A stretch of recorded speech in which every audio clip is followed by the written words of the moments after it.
Hecho ya un largo periplo de debate en el Congreso de la República, que ya lleva más de 2 años.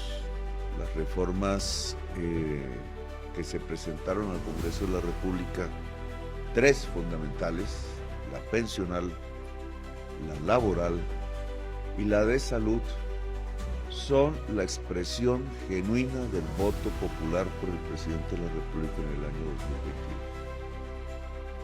Son el programa de gobierno que se inscribió en la registraduría y que tuvo la mayoría electoral de Colombia. Lo que presentamos allí no fue un capricho del presidente, un devaneo ideológico, fue la esencia de lo que el pueblo pidió, primero en el estallido social y después en las urnas en el año 2022. La fuerza de ese estallido social se calmó con otra fuerza más tranquila, la electoral, que unos meses después se expresó. Lo que le presentamos al Congreso de la República entonces es la voluntad mayoritaria del pueblo de Colombia para hacer unos cambios que considera suficientes, pero importantes. El estallido social no fue por nada, fue porque las condiciones de vida de la población se habían deteriorado profundamente. Porque la reforma pensional de la Ley 100, que es la misma de la salud,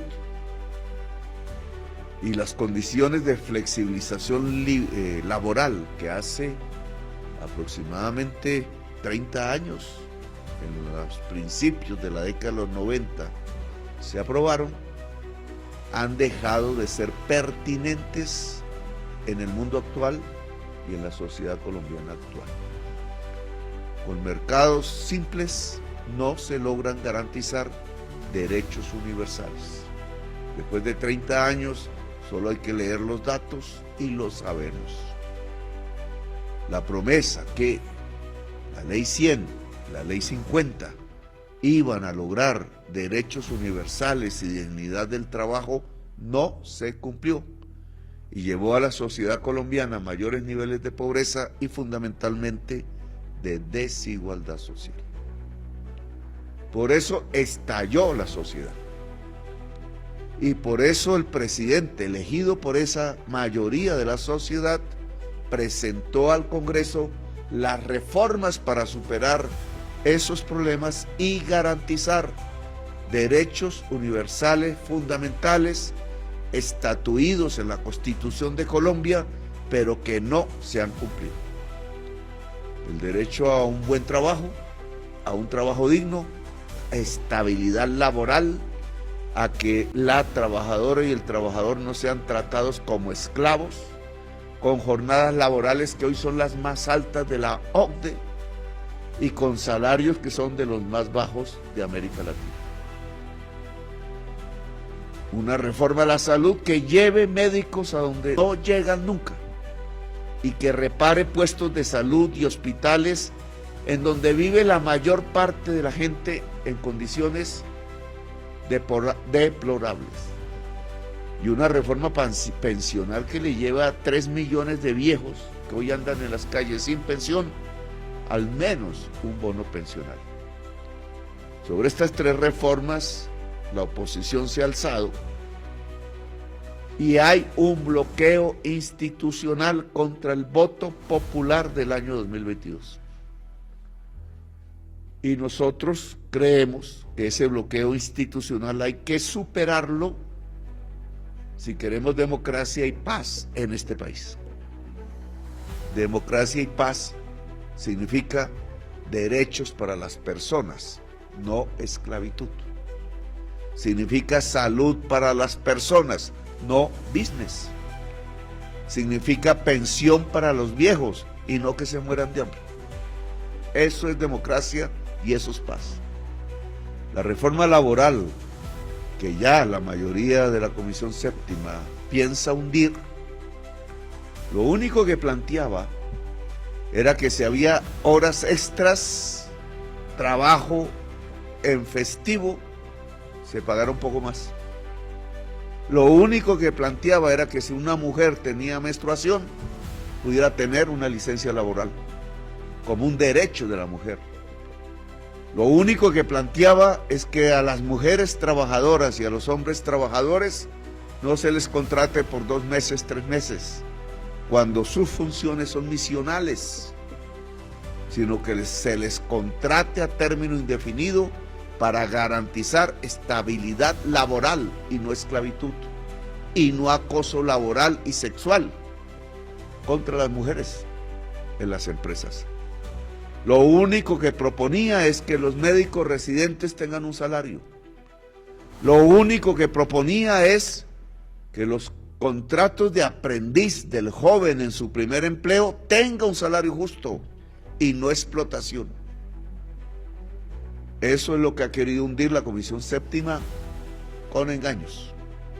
La Comisión Séptima en su mayoría decidió engañar al gobierno, a la Cámara de Representantes, que hizo un gran trabajo y que buscó consensos, y al pueblo trabajador de Colombia.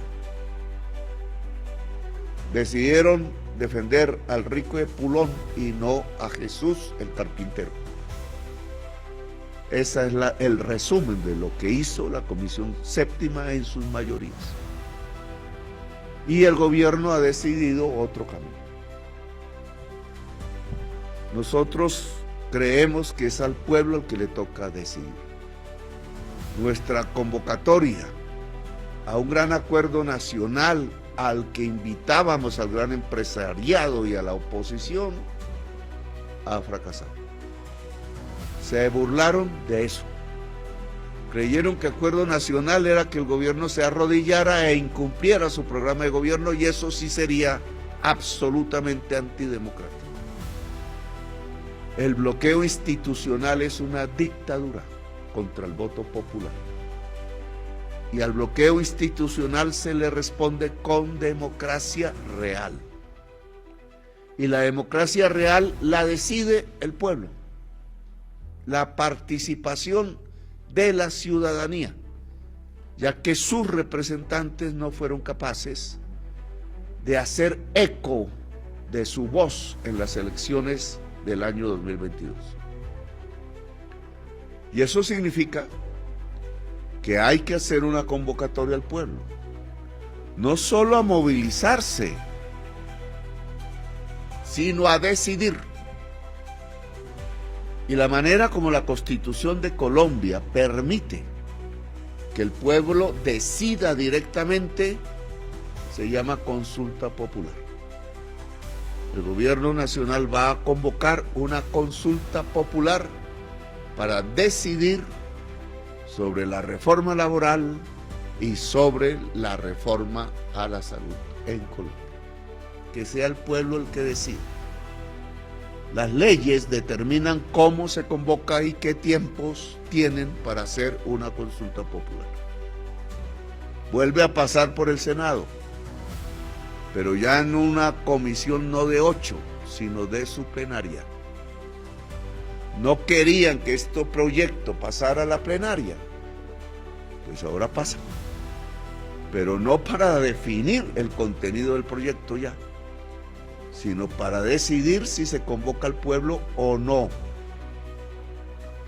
Nosotros creemos que la plenaria del Senado de la República debe convocar al pueblo y desbloquear institucionalmente al país, porque es necesaria la democracia en Colombia y no la dictadura. Así que el gobierno convoca al pueblo colombiano, todo, a decidir, y convoca una consulta popular para definir la reforma laboral y la reforma a la salud. Gracias por haberme escuchado.